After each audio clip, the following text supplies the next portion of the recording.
Mumbai Ahmedabad bullet train प्रकल्पाच्या कामासाठी करण्यात येणाऱ्या स्फोटकांच्या वापरामुळे पालघर तालुक्यातील जलसार गावातील अनेक घरांना तडे पडले असून यामुळे ग्रामस्थांना प्रचंड आर्थिक व मानसिक फटका बसला आहे।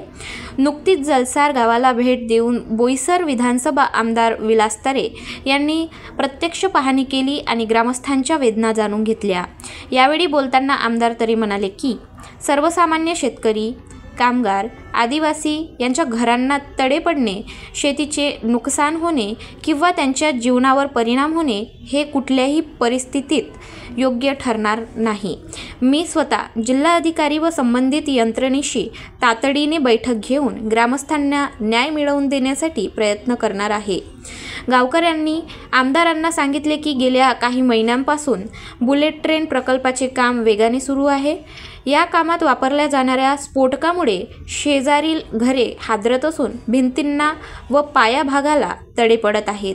आम्हाला विकासाच्या विरोधात जायचे नाही, परंतु आमच्या घरांची मालमत्तेची हानी होत असेल तर आमच्या न्याय्य मागण्या मान्य करून नुकसान भरपाई द्यावी अशी मागणी ग्रामस्थांनी केली। या पाहणीवेळी उपविभागीय अधिकारी तथा दंडाधिकारी श्याम मदनुकर तसेच प्रकल्पाची जबाबदारी सांभाळणाऱ्या L&T कंपनीचे अभियंता व व्यवस्थापक रिफन दास उपस्थित होते। ग्रामस्थांच्या समस्या ऐकल्यानंतर त्यांनीही प्रामाणिकपणे सगळा अहवाल वरिष्ठांकडे पाठविण्याचे आश्वासन दिले।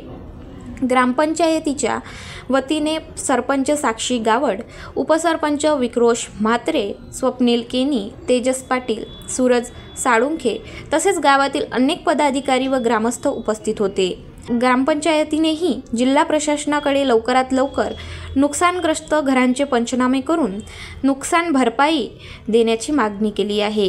ग्रामस्थांनी आमदार तरे यांना आपल्या समस्या मांडल्यावर त्यांनी तत्काळ कारवाईसाठी जबाबदार अधिकाऱ्यांना सूचना केल्या। आमदार तरे यांनी सांगितले की ग्रामस्थांवर अन्याय होऊ नये हा माझा प्रामाणिक प्रयत्न असेल। जिल्हा अधिकाऱ्यांच्या उपस्थितीत संबंधित अधिकाऱ्यांची बैठक घेऊन ग्रामस्थांना योग्य ती नुकसान भरपाई, मदत आणि न्याय मिळवून देईपर्यंत मी या विषयावर लक्ष ठेवणार आहे।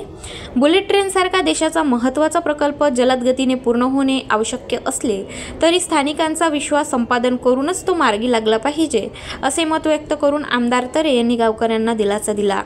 गाव माझा न्यूजकरिता सुमित पाटील, पालघर।